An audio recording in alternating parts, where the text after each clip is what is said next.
meus queridos? Amém ou não amém? Gente, Leonardo DiCaprio, sinto muito, viu, meu querido? Se ele estiver me escutando agora, perdeu o posto dele, de vez. Mas, a gente vai dar início aqui a algo muito legal. Sem isso ela não faz nada, ela nem me vê sem. É verdade. Deixa eu só contar uma coisa pra vocês. Quando eu tava me vestindo, aí eu disse, ô Dani, foi por isso que Jack morreu. É a qualidade da roupa de hoje. Preferi morrer, mulher. Misericórdia. Creio em Deus Pai Todo-Poderoso. Meus queridos, amém, gente? Vamos agora falar um pouquinho, algo bem interessante que Deus reservou para esse Amor a Dois, porque o filme eu acho que uma boa parte aqui conhece. Quem já assistiu o filme Titanic? Acho que muita gente, né? Não é da minha época não, meu pai me contou essa história. Jesus, ó, tia mesmo, só que Meu pai me contou essa história.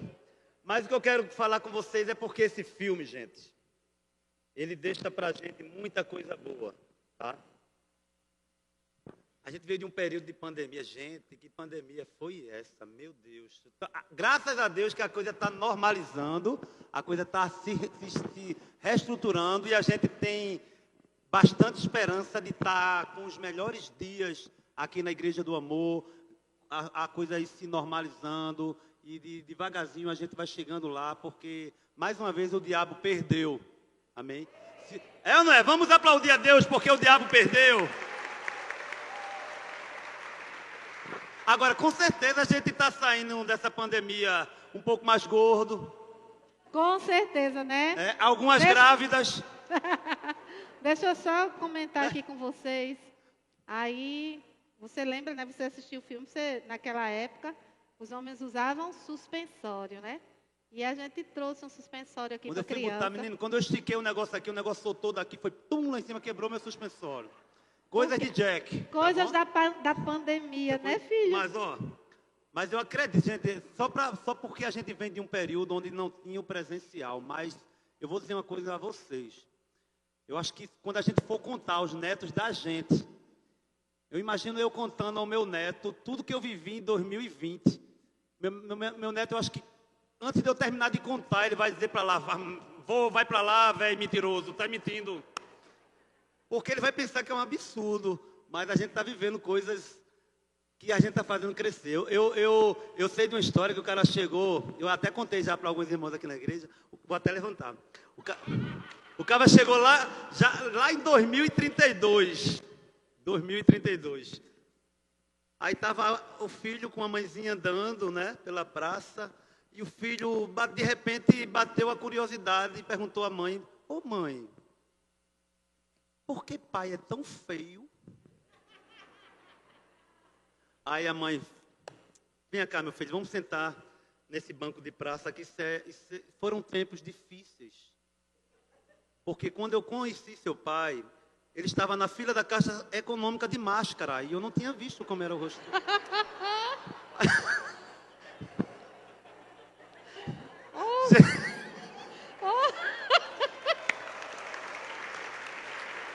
Mas eu vou dizer uma coisa a vocês, gente. Deixa eu falar. Vamos começar assim a falar um pouquinho. Estamos ou não no mesmo barco? Estamos ou não estamos? Amém? Por que nós estamos no mesmo barco? Esse filme, ele foi um filme que foi campeão de bilheteria. Foi um filme que bombou, estourou. Muita gente assistiu 4, 5 vezes esse filme. Até hoje, quando passa, ainda assiste. Mas esse filme deixa pra gente algumas lições. E eu acho que até hoje algumas pessoas podem não ter percebido as lições que esse filme traz. Tá? Não sei se você lembra que nesse filme havia até botes salva-vidas no momento em que o Titanic ia afundar. E eu lembro que algumas pessoas, para alguns casais no filme, pessoas com família, né, que estavam nessa viagem, na hora daquela agonia que o navio estava afundando, as pessoas queriam ajudar com alguns botes salva-vidas, e estava aquela agonia e ninguém queria ceder o lugar, e ninguém queria, na realidade, cada um estava pensando por si. Mas tinha alguém que, naquele filme, se você nota, alguém queria ajudar. com bote salva-vida. Queria que entrasse, que as pessoas entrassem. Os primeiros que chegaram nos botes salva-vida, que entraram naqueles botes, estavam querendo que outras pessoas se salvassem. Mas os atropelos da agonia do navio afundando fez com que muita coisa desse errada. E você pode perceber que todos que estavam ali naquele barco, naquele navio, era uma grande família, apesar de terem famílias exclusivas, mas era uma grande família. Eles estavam todos correndo o mesmo risco de vida, estavam todos no mesmo barco, prestes a afundar. Então, o que acontecia ali é o que muitas vezes acontece no barco da nossa vida, não é? Algumas pessoas priorizaram a sua família, ou seja, a minha vai, a sua fica. E o que a gente tira de lição para a gente? É que no casamento não tem a sua família e a minha família. É a nossa família. Sabe? E que também não tenha essa acepção de pessoas, porque às vezes no relacionamento vem filhos dos casais que são de outros relacionamentos. Então não é mais o seu filho, a sua filha, são os nossos filhos. Quando nós entendermos isso, o nosso barco, o nosso leme terá a direção mais centrada, mais correta para chegar ao destino final. E interessante é que lá no navio, antes do navio ir em choque com aquele iceberg, teve 6 avisos de pessoas querendo preparar o pessoal para uma possível tragédia. E esses avisos eles não foram dados consideração. No barco da nossa vida, quando os icebergs, né, aparecem, se vocês prestarem atenção, muitas vezes alguém levantado por Deus está tentando sinalizar que o perigo está à frente. E o interessante de tudo isso é que antes de chegar nessa barra de gelo enorme que o navio lá se chocou, existe muita coisa antes que começa a avisar que alguma coisa não anda bem. A manutenção daquele navio, depois dele ser pesquisado e estudado, a manutenção dele não estava em dia. Foi constatado que a manutenção daquele navio não estava em dia, que algumas falhas haviam de estrutura naquele navio, mesmo ele não aparentando, porque ele era um navio muito grande, era algo magnífico, para a época era algo fantástico, mas um detalhe nisso tudo, que além dos 6 avisos, as pessoas não deram importância, também tem a questão da manutenção. O nosso relacionamento ele é voltado também por algumas coisas nesse sentido. Muitas vezes um amigo, uma pessoa de Deus, quer lhe aconselhar, quer lhe trazer uma direção. Às vezes um pastor, às vezes um líder da igreja, de um ministério, às vezes um próprio irmão da igreja, e quer trazer algo de Deus para você se orientar, para você abrir os seus olhos, para não bater de frente com o iceberg lá na frente, e você não dá a atenção que deveria dar. Não confia, né, na pessoa. Deus usa o povo dele aqui na terra como instrumento para restaurar e restituir, transformar relacionamentos. Ele usa pessoas como instrumento. E o interessante é que, além dos avisos, não tinha uma manutenção. Não esqueçam, gente, o nosso relacionamento ele tem que ter uma manutenção constante. O que é manutenção? É você rever áreas onde tem a probabilidade de serem áreas vulneráveis. Isso eu estou trazendo agora para o relacionamento. E a gente passa o tempo todo, às vezes, curtindo muito os nossos momentos de oba-oba, e deixa, às vezes, uma besteirinha, algo não resolvido embaixo de um tapete. Aí vai criando as pedrinhas, né? Vai criando o gelo, na realidade, a bola de neve, né? ou vamos dizer assim, a pedra de gelo para chegar no iceberg, ela não está ainda formada. Mas os casos não resolvidos, a questão também do diálogo não ser explícito no casamento, ter o lado onde a voz né? É a voz da autoridade, é a voz onde está sempre certo. Isso vai criando os nossos icebergs, vai criando as nossas pedras de gelo. Aí quando chega, não escuta o aviso de um irmão, de um pastor, de um amigo, e por final ainda também não faz a manutenção nas áreas necessitadas. Pois foi o que aconteceu com o Titanic, né? O Titanic, ele foi criado para ser o maior e melhor barco, a melhor embarcação. Pessoas disputavam ali a passagem para irem viajar naquele navio, né? Dividido em várias classes de pessoas. E os avisos foram dados, ou seja, o que estava lá o piloto estava lá e avisou que estava vendo tinha grandes icebergs e ele não teve o retorno devido daquelas respostas, daqueles pedidos de socorro. E muitas vezes no barco da nossa vida, no nosso relacionamento, no nosso casamento, às vezes um dos dois está gritando por socorro e o piloto ou aquele que está ouvindo não leva importância. Ou seja, às vezes diz assim, é besteira, é coisa da cabeça dele, é da cabeça dela, né? E não dá a devida importância, o devido valor àquela situação. E aí, quando de repente abrem-se os olhos, está de frente a um iceberg, a um problema que muitas vezes pode afundar um grande barco, uma grande embarcação, um projeto feito por Deus. Então, no filme tem alguns personagens, fora o Jack e a Rose, né, amor? Tem alguns personagens que a gente tenta lembrar. Teve um casal de idosos no filme que eles já não sabiam que iam morrer, e eles optaram morrer juntinhos numa mesma cama. Eu não sei se você se lembra desse casal de idosos. Isso não era gente não, viu? Ah, sim, porque... Mas eles optaram ficar juntos no momento de maior dor, no momento de maior aflição, naquele momento de maior turbulência.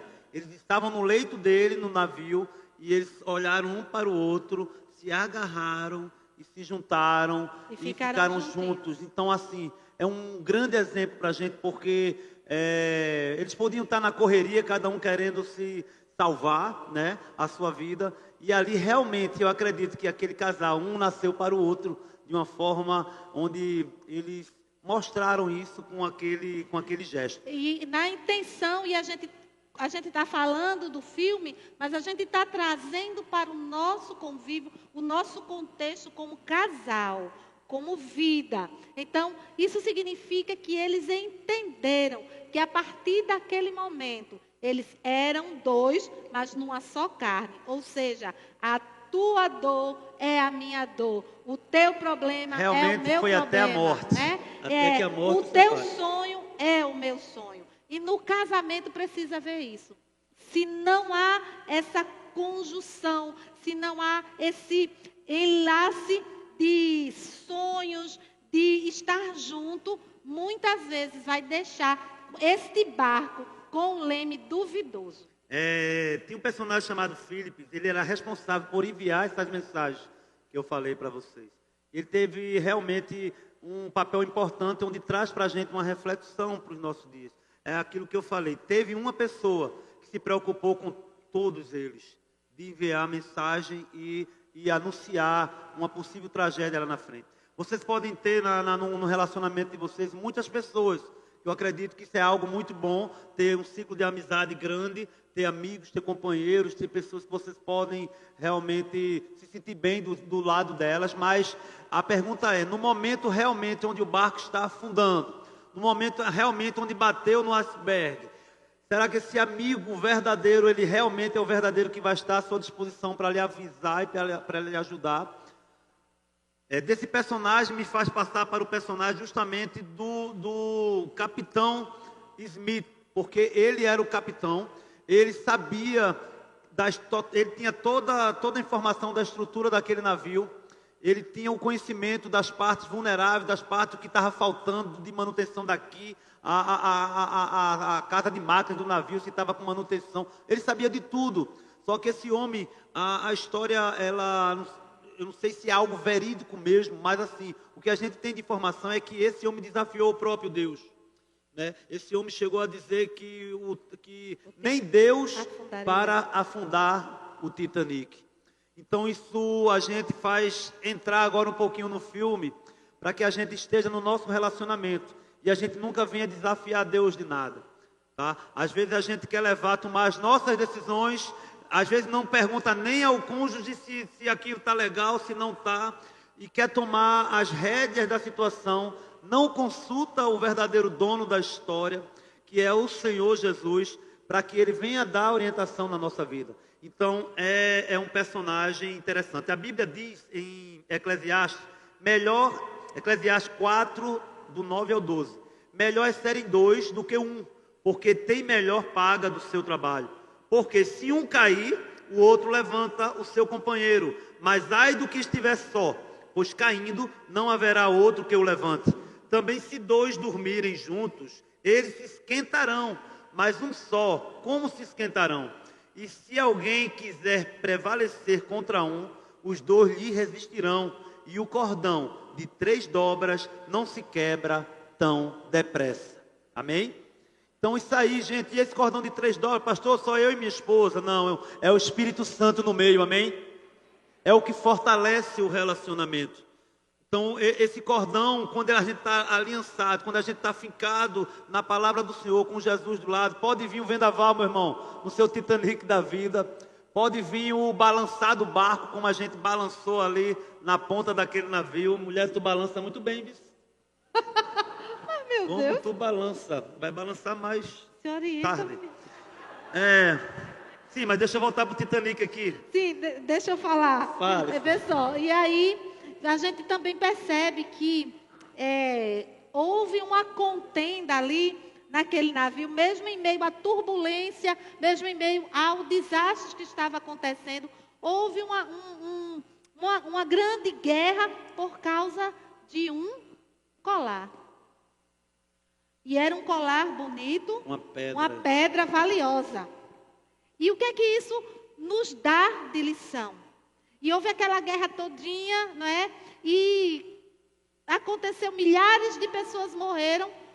E no final, quando os pesquisadores estavam lá pesquisando, acharam aquele colar intacto. E o que isso pode trazer para a nossa vida? A Bíblia diz o seguinte: aonde estiver o teu coração, ali estará o teu tesouro. Amém. Que no nosso casamento, que no nosso barco, que não é o Titanic, o nosso barco não vai afundar. Amém. Que o nosso coração esteja no tesouro. E qual é o nosso tesouro? A nossa família. A nossa família. Então, lute, não desista da sua família. Deixa eu dizer uma coisa para vocês, porque olha para o teu amado aí, tua querida para o lado e diga: meu querido, minha querida. Meu dengo. Você não é, diga assim, do jeito que eu estou dizendo, você não é minha concorrente. Você não é meu concorrente. Você é minha aliada. Você é meu aliado, meu Amém? dengo. Diga novamente para ficar gravado, diga: minha querida. Meu dengo. Você não é minha concorrente. Você não é meu concorrente. Você é minha aliada. Você é meu aliado. Amém, gente? Você tem que saber que no seu casamento você não concorre comigo. O diabo está doido para concorrer. Ele realmente vive concorrendo, querendo destruir. Mas você e sua amada, você e sua querida, tem que estar juntos na hora do maior atropelo, tá? Na hora do maior desespero. Um tem que estar junto com o outro, um tem que estar agarradinho. Vocês têm que morrer feito aquele casal de velhinho, gente. Depois no filme vocês vão se ver naquele filme. Mas, ó, o que é que tá rindo de mim, filho? Vocês vão se ver naquele filme. Na cena dos velhinhos que eu quis falar. Vá. Gente, essa mulher. Ai, meu Deus. Senta ou fala em pé? Essa mulher chegou para mim. Eu, quando me casei com ela, eu fiz aliança. Eu disse, até que a morte se separe, tudo bem. E ela já fez uma promessa. E uma promessa...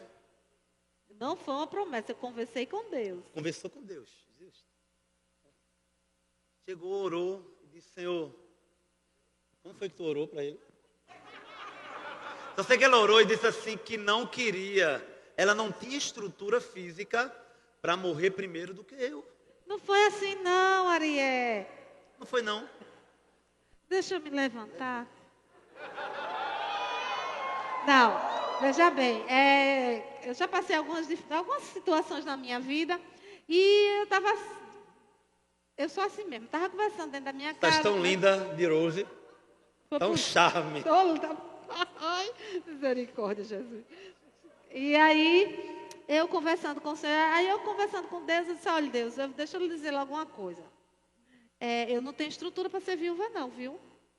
Então, Senhor, ou o Senhor sustenta meu velho, até o Senhor levar nós dois, ou então o Senhor me leva primeiro. Glória a Deus, porque até para que ela não venha voltar atrás de nada. Aí eu cheguei para ela, não, aí eu caí em pranto, eu digo, meu Deus. Isso. Eu digo, filha, tu agora me fizesse eu me emocionar, filha. E eu chorei, realmente eu chorei, gente. Aí eu cheguei, mas deixa eu dizer uma coisa para você. Quem sou eu? Eu sou um Zé Ninguém, um pobre coitado, para me meter no teu acordo com Deus.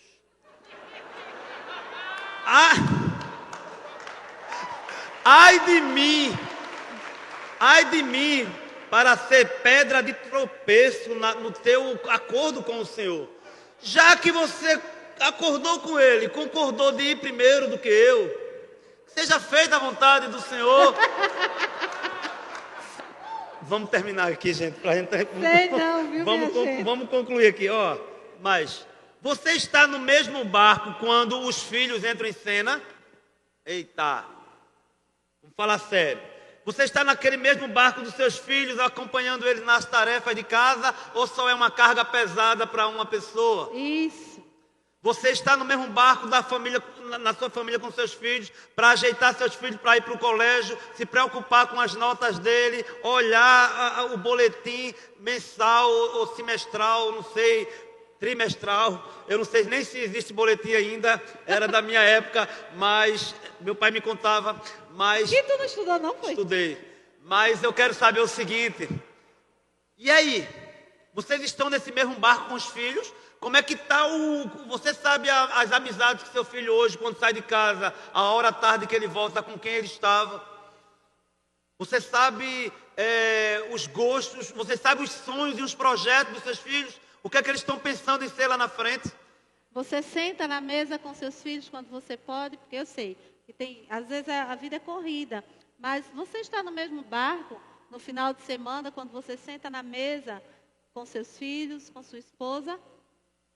Você está no mesmo barco quando você, mesmo cansado, vai lá no quarto e chama seu filho de amigão?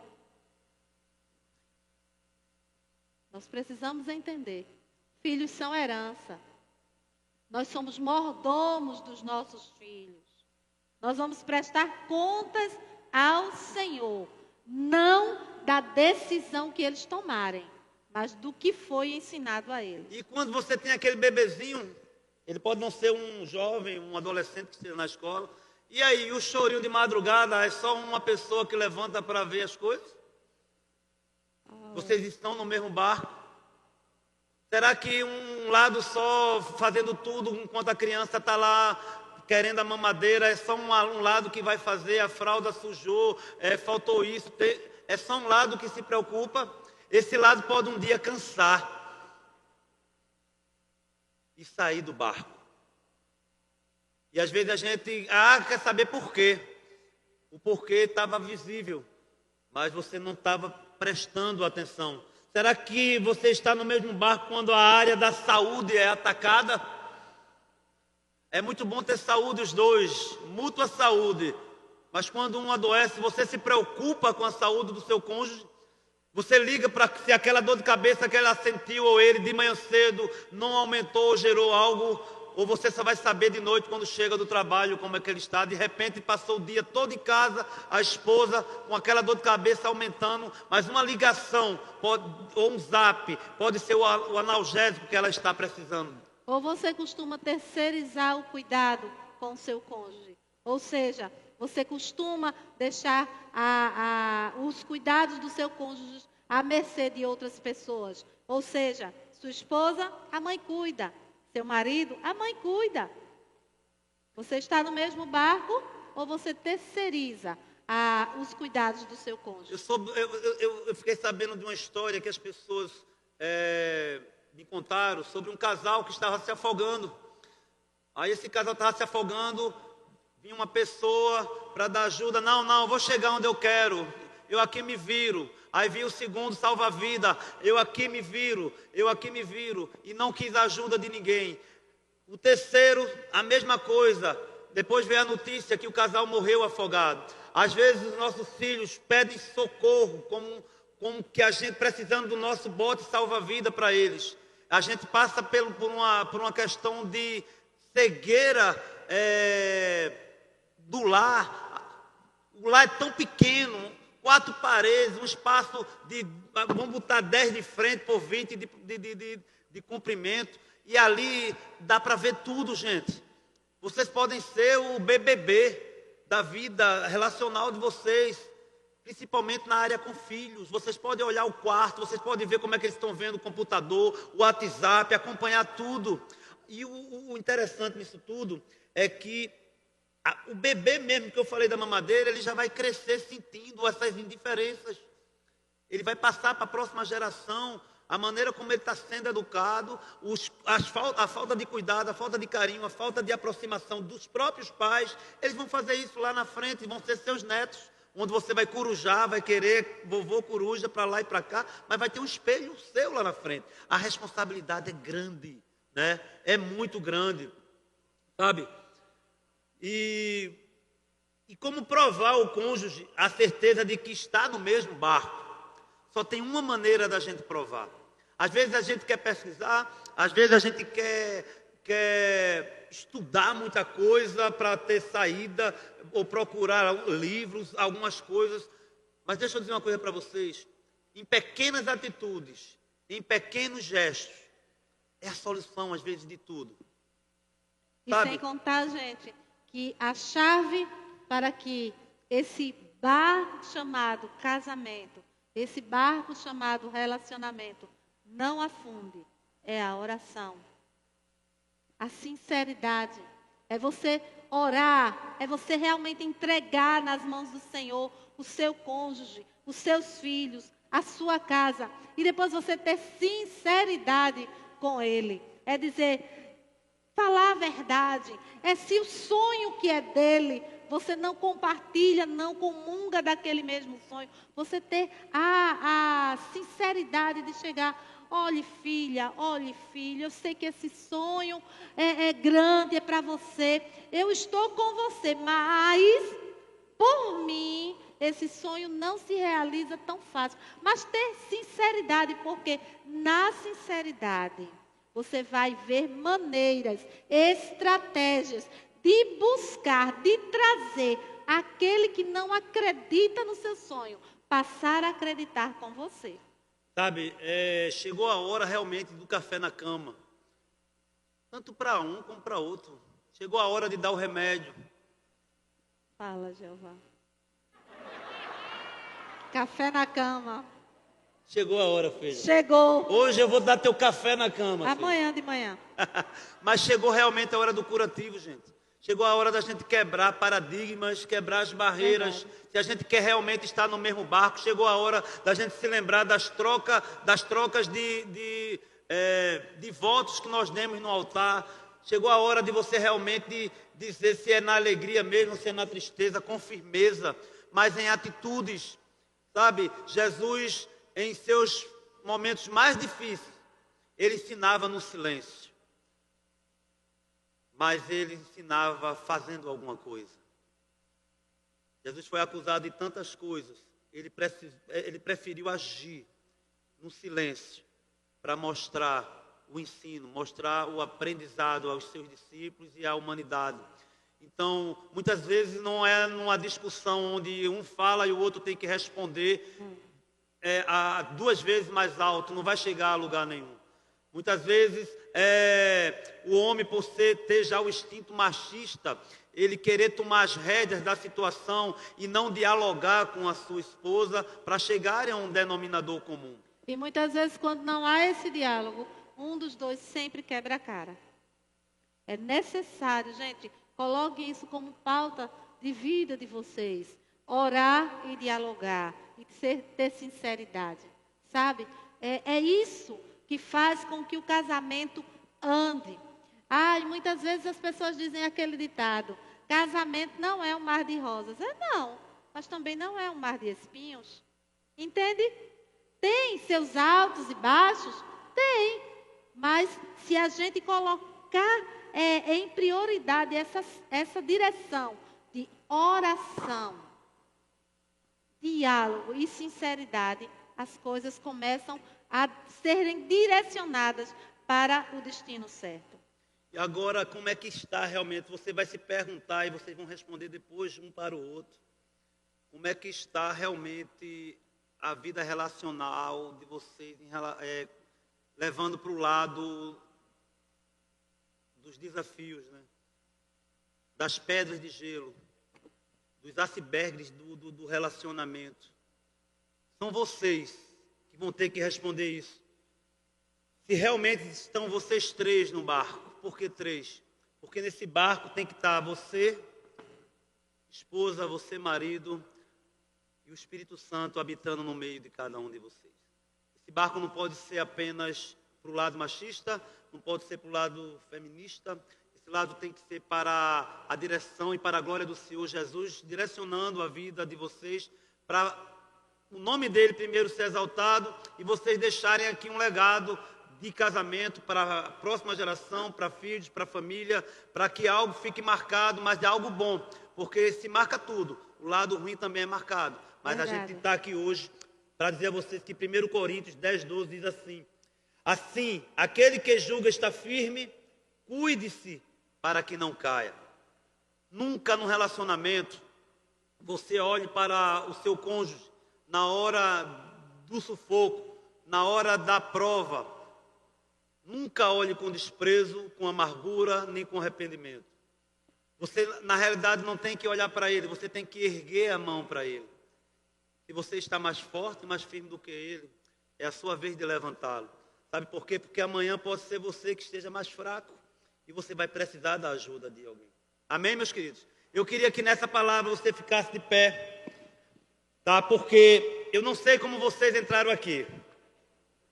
Eu não sei como foi como está a vida de vocês no relacionamento, como está a vida de vocês com os filhos, em qualquer área dessa que a gente falou, na vida profissional. Mas uma coisa eu sei, Jesus está no barco de vocês. Amém. Jesus, ele nunca nos abandona. No momento em que os próprios discípulos achavam que estavam sozinhos, e que olharam para Jesus e ele estava naquele barco dormindo, Jesus estava com cada um deles sabendo e no controle de toda aquela situação. Você pode ter chegado aqui com peso no barco e ele está balançando para um lado, balançando para o outro. Você pode estar vendo na sua frente agora esse iceberg enorme de dificuldade onde você não pode humanamente resolver. Eu queria que naquele gesto que a gente fez aqui, na ponta do nosso navio, eu queria que a esposa ficasse na frente do seu esposo. E a gente vai voltar a uma cena de um filme onde todos gostaram de assistir. Mas eu queria que vocês esquecessem um pouco o lado que eu fiz aqui com Ana, sobre a brincadeira de Rose e Jack. Eu queria que vocês olhassem agora para o barco da vida relacional de vocês, para o navio, para o Titanic da vida de vocês. Eu queria que vocês fechassem os olhos, porque vocês estão num momento onde o lado espiritual ele vai atuar como um bálsamo, um refrigério e uma restituição, onde a área para ser restituída, ela vai ser agora. A transformação da área que precisa ser transformada vai ser agora. E que você agora, uma forma de cruz, você erguesse o braço da sua amada. Pense na vida agora da sua família, no barco da sua vida, nos momentos onde não houve perdão, nos momentos onde houve amargura. Deixa passar o filme mesmo, porque Deus está derramando um bálsamo de cura na vida relacional de cada casal aqui. Deixa agora a lembrança chegar onde você nunca tinha se lembrado. O Espírito Santo vai fazer esse papel agora, vai lembrar qual foi o momento mais difícil, qual está sendo o momento mais difícil do relacionamento.